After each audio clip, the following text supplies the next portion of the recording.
இன்னைக்கு அங்கீகரிக்கப்பட்ட IT wing சார்பாக இந்த மாதிரி மோசமான ஒரு யாரும் ஏற்காத அருவருக்கத்தக்க வகையில் இந்த கார்ட்டூன் படத்தை போட்டிருக்கிறார்கள்.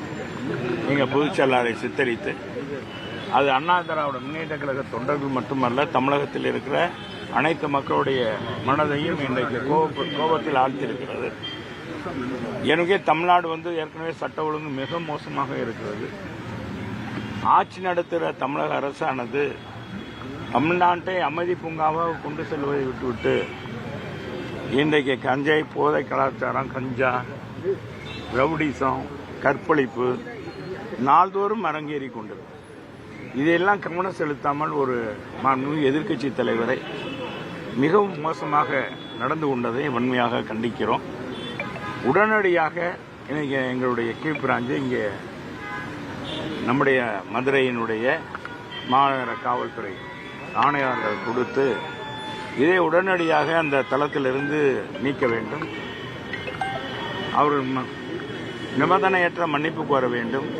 இதை போட்டதுக்காக அவர் உரிய நடவடிக்கை எடுக்க வேண்டும். அவர்கள் யார் யார் இதை அந்த தளத்தை பயன்படுத்தினாங்களோ அவங்க எல்லாம் நடவடிக்கை எடுக்க வேண்டும். இதற்கு ஏற்கனவே சட்டம் வலியுறுத்தியிருக்கிறது.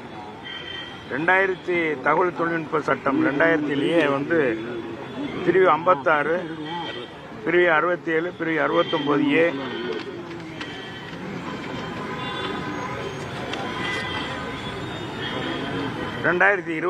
பிரிவு 356, பிரிவு 352, பிரிவு 353 மேற்கண்ட அந்த சட்ட வரைவில் இவர் மீது உரிய நடவடிக்கை எடுக்கலாம் அப்படின்று அதில் வலியுறுத்தி இந்த சட்டங்கள் கூறுகிறது.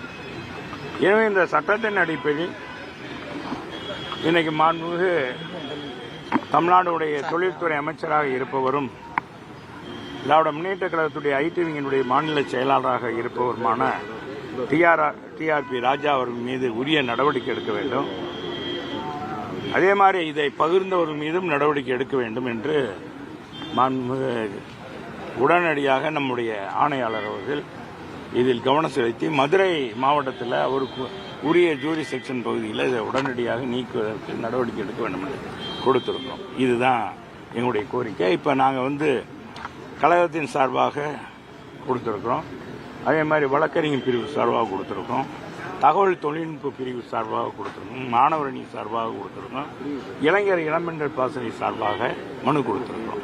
ஒருவேளை நடவடிக்கை எடுக்கிறதுனா உங்களுடைய அடுத்த கட்ட நடவடிக்கை என்னவா இருக்கும்? அது இந்த அரசாங்கத்துடைய மோசமான நடவடிக்கையை பாருங்க. அது அடுத்த நடவடிக்கை என்னன்றதை நாங்கள் சொல்லுவோம். அது உடனடியே சொல்லிட்டு இதெல்லாம் செய்கிறது இல்லை, என்னன்றது சொல்லுவோம்.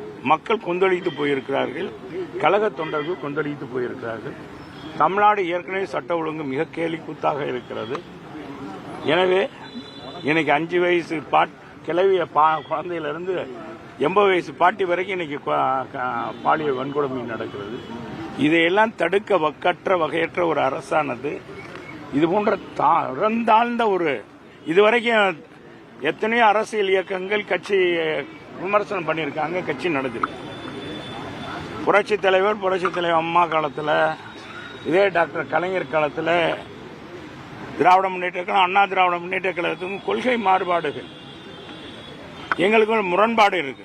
மக்கள் சேவையில் எங்களுடைய போக்கு வேறு, அவங்களுடைய போக்கு என்பது வேறு. நாங்கள் ஏழை பாளையருடைய நண்பர்களாக, அவங்களுடைய நம்பிக்கைக்குரியவர்களாக இன்னைக்கு இருக்கிறோம். அவங்களுக்கான திட்டங்களை கொடுத்துருக்கோம். அப்படிப்பட்ட நாங்கள் எங்களுடைய தலைவர்கள் புரட்சித் தலைவர் சரி, புரட்சித் தலைவர் அம்மா அவர்களும் மக்களால் மதிக்கப்பட்டது.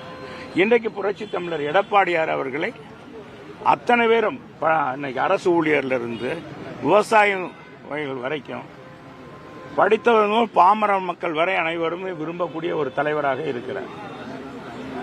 ஏன்னா அவர் காலத்தில் குறைந்த 4 ஆண்டுகள் முதலமைச்சராக இருந்தாலும் தமிழகத்தில் இருக்க ஏழை எளிய மக்களுடைய வாழ்க்கை தரத்தை உயர்த்த வேண்டும் என்பதற்காகவும் மிகவும் சிரத்தைப்பட்டு இவர்கள் போய் மக்களை ஏமாற்றாமல் நீட்டு தேர்வை ரத்து பண்ணுவோம், உடனடியாக கையெழுத்து போடும் சொல்லாம அதுக்கு வழிவகை கண்டு 7.5% இடஒதுக்கீடையும் கொண்டு வந்து கொடுத்து கிராமப்புற மாணவர்கள், அரசு துறை மாநகராட்சி பள்ளியில் படிக்கிற மாணவர்களுக்கெல்லாம் ஒரு நம்பிக்கை கொடுத்து அவங்களுடைய மருத்துவ கனவை நிறைவேற்றிய ஒரு ஒப்பற்ற ஒரு பெருமான் தான் அவர்.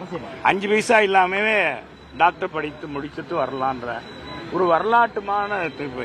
எப்படி அம்மா அவர்கள் 69% இடஒதுக்கீடை கொடுத்து சமூக நீதி காத்த வீராங்கனை என்று போற்றப்பட்டாரோ, ஏழை மக்களால் இன்றைக்கும் போற்றப்படுகின்ற புரட்சி தலைவரை போல புரட்சி தமிழர் எடப்பாடியார் தன்னுடைய 4 ஆண்டுகால ஆட்சியிலேயே 11 மருத்துவக் கல்லூரியை கொண்டு வந்து குடிமராமத்து பண்ணி இப்படி அத்தனை பேருடைய மனதிலும் இடம் பிடித்திருக்கிறார்.